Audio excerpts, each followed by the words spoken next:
When I was 13, my family took me camping deep in the mountains. The first night, we sat around the fire, laughing. The next morning, I woke up alone in the tent. No footprints, no notes, no gear, just gone. I walked for days until a ranger found me. They contacted my parents. When he picked up, he said, "Wrong number." Then he paused. "Tell him to forget we ever existed." And he hung up. After that, I stopped being part of any family. 10 years later, I did something that tore their world apart. A week ago, I got a letter from a lawyer. Yesterday, I woke up to 63 missed calls. My sister sent voice notes like, "What the F asterisk CK did you do? Dad's vomiting. He can't even stand." He read the letter and collapsed. So IDK if this is the kind of thing people even post here, but I've been reading all these revenge stories and NGL. Mine starts with something so weird it almost sounds fake when I say it out loud. I was 13. My family, mom, dad, younger sis Kylie, decided to go camping way out in the mountains. Like, not the basic state park. I mean, we had to drive forever on these busted up roads, and the last few miles were just rocks and trees. No cell signal, not even a radio work. We'd gone before, but never this far. I remember it felt off from the start, FR. Like, my dad kept glancing at the rear view more than usual, and my mom was fidgety, kept checking and rechecking the bags in the trunk. She snapped at me for forgetting my earbuds and then acted like nothing happened, which wasn't really her style. Usually she'd keep at it or at least give me some look. Kylie was mostly on her phone until we lost service. Then she just looked out the window and picked at her nails. There wasn't really any big fight or drama. It was just quiet. Not the cool family trip quiet, more like everyone was thinking about something else. I kept getting this feeling I was missing some inside joke. We get there late afternoon, unload the tent and some gear. We're supposed to help, but Dad does most of it himself. He barely talks. I remember he started setting up the tent before we even found the fire pit, which is weird BC. He's the type to have a whole plan written out. That night we're around the fire, and it's honestly nice for a bit. We're roasting marshmallows. Well, Dad's burning them. And Kylie keeps throwing pine needles on the flames, making them pop. Then Dad says something like, "It's good to have a fresh start. Maybe we'll all feel better tomorrow." I just kind of shrugged. Mom doesn't say anything, just stares at the fire. I went to sleep thinking this trip was about some family issue they weren't talking about. Like maybe it was about my grades, or Dad's fights with his brother, my Uncle Ellis. I wake up, tents zipped up, sun's up. It's cold. I reach for my backpack and it's not there. At first I thought maybe Kylie pulled a prank, she's done it before. But then I realize her stuff's gone too. I get out of the tent and it's just nothing. No chairs, no cooler, no bags, no car. Even the snack wrappers are gone. Like someone cleaned up after a party. You ever get that feeling like your stomach just unclenches all at once? Like, oh, this is bad. This isn't just a joke. I started yelling, walked in circles around the clearing, checked behind trees, looked for tire tracks, or literally any sign they'd just gone to get water or something. Nothing. No notes, no footprints except mine. My phone is dead. I left my charger in the car. I guess the next few hours I just kept expecting them to come out of the woods or yell surprise or whatever. I sat there and waited for real, like an idiot. I was mad, but also like, maybe I did something and they decided to teach me a lesson. IDK. Eventually, I get hungry, and then thirsty. Like, really thirsty. There's a creek close by, so I drink some water from it, which was probably dumb, but I didn't know what else to do. Got dark, no one came back. I slept in the tent again, but it was freezing. Couldn't really sleep. Next morning, still nothing. Now I'm just pissed. Like, if this was a test or something, they'd have come by now, right? I started yelling again. My voice got hoarse. I started to get scared, but mostly just pissed off. I kicked the tent pole so hard it bent. I tried to remember which direction the car had come from, picked one and started walking. Just had my clothes and a broken flashlight. Not even working, thanks Dad. I spent the next day and a half walking. Pretty sure I was going the wrong way. Heard some animal noises. Got scratched up on thorns. Literally fell once and skinned my arm so bad it bled down to my wrist. Probably should have been more scared of bears or whatever, but mostly I was just running through all the reasons they'd do this. Like, what did I do? Why leave me? Why now? By the third day, I was hallucinating a bit. Kept hearing Kylie laughing, like from behind a tree, but it was just birds or whatever. Eventually, I see this dude in a ranger and nearly collapse. He gives me water, asks me a million questions like, "Where's your family? Why are you alone? Do you know your address?" I try not to sound like a psycho, but I'm just like, they left, I guess. They just left. He takes me to this station, gives me some crackers and Gatorade. I still remember the taste. It was bright blue, and I almost... He's flipping through a phone book. Yeah, an actual phone book. To try to call my parents. I hear him talking to my dad. He says, "Got a kid here named Joseph, says you're his father. He's safe, you can come pick him up." Then he goes quiet, and his face changes. He hangs up. He tells me my dad said wrong number, then just said, tell him to forget we ever existed. Then hung up. I didn't really believe it until I heard the ranger try again, and my dad just hung up immediately. The ranger's face was kind of blank. He asks if there's anyone else to call. I give him Ellis's number, my uncle, Dad's older brother. Ellis actually comes and gets me, but he doesn't really know what to say. He's mad at my dad, keeps cursing under his breath, almost slaps the steering wheel at one point. At home, he lets me sit in the living room and watch TV, but mostly he just avoids talking about it. I keep thinking maybe my parents will call, or Kylie will message me, or something. Nothing. I get sent to live with Ellis for a while. He's not bad, just awkward. He doesn't know what to do with a teenager. I don't hear from my family at all. Not even a text. There's a lot more, but that's how it started. I never really got an answer, not then anyway. Just that one line from my dad like I was some broken thing they were done with. I'm not looking for sympathy or whatever. Just needed to write this out somewhere. If you're wondering if I ever saw them again, nah, not really. For years, I just stewed about it, honestly. But yeah, 10 years later, I got my shot. And FR, I took it. If you want the rest, ask. I'm not holding back anymore. Update 1. All right, so a few people wanted the rest, and honestly, I need to get this out, so here's what happened after the whole left in the woods thing. If you didn't read the first part, whatever, but just know I was 13. My parents took me camping. Next morning, they were just gone. I walked out, Ranger called them. My dad told him it was the wrong number and to tell me to forget they ever existed. That's it. I was out of the family. Wild. So after that, I lived with my Uncle Ellis for a while. He's my dad's brother, and honestly, he tried, but he's not, like, nurturing or whatever. He'd buy me stuff and let me play PlayStation in the living room, but he'd also just disappear for hours or say stuff like, you're old enough to sort your own dinner. I got used to just making ramen and eating cereal straight out of the box. Angel, I got used to being alone pretty fast. What's weird is, no one at school believed me at first. Like, why would your family do that? They kept asking if I was exaggerating or just ran off myself. I had to show the school counselor the paperwork from the ranger state. Even then, I could tell people were skeptical. Nobody just ditches their kid. That's not real life. I stopped trying to explain and just said I lived with my uncle now. Ellis never really talked about my parents. Whenever I brought them up, he'd just grunt or change the subject. After a while, I stopped asking, but I'd still hear him on the phone sometimes, arguing with my dad late at night. A couple times I heard yelling, then a door slam. Once I heard my name and then silence. I started to wonder if there was some big reason, like maybe I'd done something so bad they just snapped, but I couldn't think of anything. I wasn't some monster kid. I mean, sure, I'd mouth off sometimes, didn't do great in math, but nothing worth being left in the woods. A year passes, 2 years, nothing from them, no birthdays, no texts, nothing on Facebook. Sometimes I'd check my mom's old page, but she deleted it. Same with Kylie. It was like they just erased me from everything. When I turned 16, Ellis tried to have a serious talk. He said my parents had always been under a lot of pressure, and that things got complicated after Kylie was born. I asked if he knew why they did it, and he just said, your dad always had a temper, your mom was always tired. You know how it is. Which, no, I didn't. Not like that. Then, kinda out of nowhere, Kylie emails me. It's not even from her main account, it's like a burner Gmail that's literally her initials and some numbers. All it says is, you should stop trying to contact us, there's nothing for you here. Just move on. She didn't even sign it. No, from your sister. Nothing. I replied, she blocked me. I was pissed. Like, not even sad, just angry. It's one thing for my parents to do what they did, but Kylie? We were close. Or I thought we were. I guess after they left me, she just decided I wasn't her brother anymore. So I started digging. Not like stalking, but I wanted to know if they were even still in the same city. Found out through a cousin, Marjorie, that my parents moved a couple years after dumping me. New house, new numbers. I asked Marjorie if she knew why, and she just said, they told everyone you'd gone to live with Ellis because you were difficult. Like, I was some kind of problem kid. I straight up asked if Marjorie believed that. She looked away and said she didn't know. I could tell she was uncomfortable. Her mom, my Aunt Connie, actually called Ellis and told him I was asking too many questions. Ellis told me to drop it, but I didn't. I started noticing more stuff. Found out my parents had gone on vacation to Mexico a year after dumping me. Saw the pics in a photo album at Connie's house. All smiles. Kylie holding a coconut drink. Nobody even mentioned I wasn't in a single photo. Not even in the background. It's like I never existed.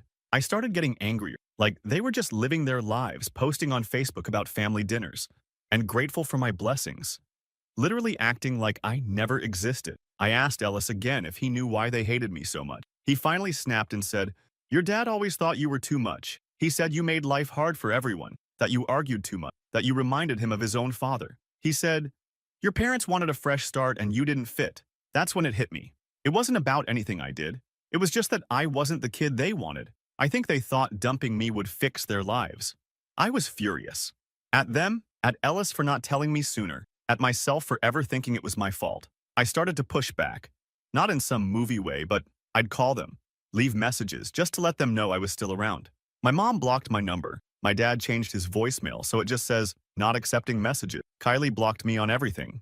I started showing up at Connie's house more just to make them uncomfortable. Once, my dad actually came over for a barbecue and saw me sitting at the table. He turned around and left. Connie yelled at me for ruining the mood. I told her, this is my family too. You don't get to erase me. She slammed the door and told Ellis to control his problem nephew. It just kept building, FR. I'd see photos of Kylie with her friends at some college event and I'd just get angrier. She looked happy, like nothing had happened. My mom has this whole new circle of friends who post about her courage and second chances. Makes me sick. So yeah, now I knew. My dad dumped me because he thought I was too much. My mom just went along with it. Kylie? I don't even know. Maybe she just picked their side because it was easier. If you're reading this and thinking, just move on, trust me, I tried. But when someone rips you out of their life and then acts like you never existed, it gets under your skin. I didn't want revenge at first, I just wanted answers. But after all this, FR, I wanted them to feel it for once. I made a promise to myself. I wasn't going to be quiet. I wasn't going to just disappear. Next update, I'll tell you how I decided to make sure they'd never forget me again. Nyangel, it gets messy. Gets. Update 2. So I guess this is the part people want, the what did you actually do update. I'm just going to say, this isn't some movie plot or TikTok prank, but it's real. And it hurt them in ways they actually care about. And nah, I don't regret it, not even a little. For a while after that last mess at Connie's house, I just went quiet. Everyone told me to move on, get therapy, blah blah. But the thing is, you can't just let someone erase you. Not when they're out here acting like model citizens, and I'm the freak in the family that nobody talks about. So yeah, I started planning. Not like sitting there with a notebook and sketches or anything, but just keeping tabs. I started following what they did, Kylie's posts, my mom's old friends, even checking dumb alumni pages and family reunion stuff. Not stalking, just being aware. One thing that stuck out was how much my dad cared about his little legacy. Like, he was obsessed with being seen as the family man, the one who held it all together. He always wanted to be in control of how people saw us. After they dumped me, he just started fresh and pretended it was always perfect. I guess he figured nobody would ever look too close. So about a year ago, I found this old box of papers at Ellis's house. He was clearing out the closet, handed it to me like, these are yours, I don't want them. Mostly it was old report cards, birthday cards, the stuff parents keep. But there was also this stack of stuff about my grandparents, like actual paperwork about a house they used to own, some kind of trust. I asked Ellis about it and he just shrugged, said it was all handled years ago. But it wasn't. I started looking into it and turns out the property and some cash was supposed to be split between all grandchildren, which included me. But my parents never told anyone about me after they moved. They just said Kylie was the only kid. I had a right to that, legally and everything. That's when I realized I could actually do something, not just annoy them, but force everyone, to acknowledge me. I started small. Every time there was a family event, I'd show up. Not to be polite, just to make it weird. Kylie's grad party. I dropped by. She tried to ignore me. My dad pulled me aside, told me I wasn't welcome. I told him, I'm not going anywhere. I'm family, right? He tried to push past me. I didn't move. He actually shoved me. I shoved right back. My mom grabbed my arm. I shook her off. Next thing, I started calling up relatives about the trust. I asked Marjorie if she'd heard about it. She said mom told her it was all handled. I said, handled how? If nobody even told me. She got defensive, said it wasn't her problem. I could tell she was pissed. Probably called my mom right away. I filed a formal request with the people who manage the trust. Not hard. Just showed my ID. Copies of my old school docs, proof I existed. They had to take it seriously. They paused all distributions while they investigated a potential oversight. Suddenly, nobody could access anything. Not just my parents, Connie, Marjorie, all of them. People started calling, texting, asking why I was making trouble. I told them, if you want to erase me, maybe don't steal from me. Kylie sent me a wall of texts. All like, why are you doing this? You're ruining everything. You're being selfish. I told her, you all gotta have a family and money and pretend I was dead. Now you can deal with reality. My dad tried to call Ellis, told him to get me under control. Ellis told him to handle his own mess. Mom left me a voicemail, her voice all shaky, saying, this isn't fair, you don't know what you're doing. I deleted it. It wasn't just the money. I started reaching out to the schools, Kylie's college specifically. She'd gotten this scholarship for family hardship or something, and I knew she'd written an essay about her journey as an only child. I sent the scholarship board a factual letter, attached my birth cert, said I was her sibling, alive and well, and that her family had excluded me for personal reasons. I didn't lie, just stated facts. I got a reply that they were reviewing her eligibility. Kylie went ballistic, started telling people I was lying. At the same time, I went through photos, made copies of old family albums that included me, and sent them to anyone who still talked to my parents. Just dropped them in the mail. No return address. Suddenly, people started asking questions at church, at their neighborhood events, even at their dumb book club. I'd hear about it from Marjorie or Connie, who would call Ellis and complain that I was ruining the family reputation. I didn't care. Honestly, I wanted it to hurt. I wanted them to feel even a fraction of what it's like to be erased. My dad actually showed up at Ellis's door one night yelling, demanding I come out and face him. Ellis told him to get off his property. Dad started pushing Ellis. Ellis shoved him back. Mom tried to calm everyone down but ended up slamming the door on Dad's hand. I didn't go outside. I sat in the kitchen and listened to them fight like kids. And for once, I didn't feel like the problem. The money thing dragged on for months. My parents tried to contest it, said I was estranged and shouldn't count. Didn't work. The lawyers told them unless they could prove I was dead, I was legally entitled. They couldn't prove anything except they didn't want me. The best part? I made sure everyone in their world, not through drama online or whatever, just facts and paperwork. I made them answer for what they did every single day. I'm not done. There's another step, and trust me, it's the one that really got them where it hurts.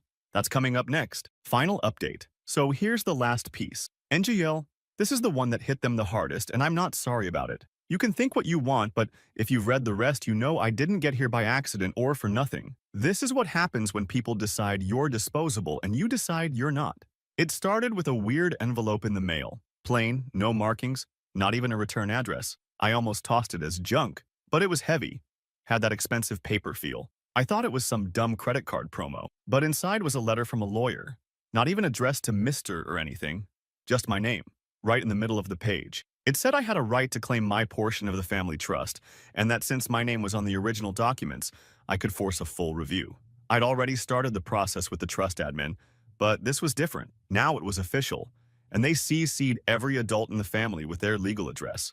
Not just my parents, Connie, Marjorie, Ellis, even Kylie, who I guess counted as an adult now. It basically forced everyone to acknowledge I existed, spelled out exactly how I'd been left out, and called for a formal hearing. I didn't even have to do anything wild. The system did the rest. So, a week ago, the letters hit everyone's mailbox. I didn't post anything, didn't text, just waited. I woke up the next morning to my phone blowing up. Not just a couple calls, 63. I counted. Half of them were from Kylie, a bunch from Connie. Even Ellis tried, but he'd just said to call him back when I was done with all the drama. I didn't answer any of the calls. I just watched as the voicemails stacked up one after another. I got texts from numbers I didn't even know, all of them angry or desperate or both. Kylie sent me voice notes. First one was all, "What the fuck did you do? You're ruining our lives. Dad is losing it." Another one, she was crying. Said Mom was making herself sick. Dad literally vomited and couldn't even stand up after reading the letter. She said, "You win, okay? Just stop." I listened to the rest. Some were just her breathing heavy, some were full-on screaming rants. Then Marjorie called. Said I was blowing up the family for no reason, that I could have just asked for what I wanted. I told her I did, and everyone ignored me. She said, "This isn't the way. You're making us look like monsters." I said, "You did that yourselves." Then my dad finally called. His message was just silence for like 10 seconds. Then he said, "You've ruined everything. Is that what you wanted?" I deleted it. Connie texted me, said she was getting calls from people at church, from neighbors, even from her book club. People were asking why nobody ever mentioned me, why there was a whole missing kid in the family if something terrible happened. She said she was tired of cleaning up my messes. I told her they weren't my messes. The fallout was bigger than I expected. FR. Turns out, the trust was set up so that if there was any dispute, everything got frozen until it was settled. All the money, all the property, all the accounts. Nobody could touch any of it. Kylie lost her scholarship because her application got flagged for material family changes, and now people were gossiping at her school about what happened. My mom's friend group started blowing up her socials, asking questions, some even blocking her. My dad lost it at Ellis, showed up at his place, tried to push past him at the door, but Ellis shoved him back and told him to get out. Mom was in the car crying, wouldn't make eye contact. Dad tried to call me again. I didn't answer. The best part? None of this was illegal. None of it was even that complicated. I just made sure that every time they tried to erase me, I was right there on the paperwork, in the photos, in the room, and now in the legal route. People who used to look up to my dad started giving him the cold shoulder. Kylie's friends started asking what really happened. Nobody could pretend I didn't exist anymore. I'm not saying I'm done, but this is as far as I needed to go. I don't need an apology. I don't want to hear from them. I just wanted them to feel it, really feel it, that you don't get to throw people away and walk off like it's nothing. I got another letter from the lawyer today. There's a date set for the hearing. I'll show up in person, look them in the eye, and make them say my name out loud, on record. After all of it, I guess what I'm saying is, if they wanted me to forget, they should have tried harder, because now, they're never going to forget me either.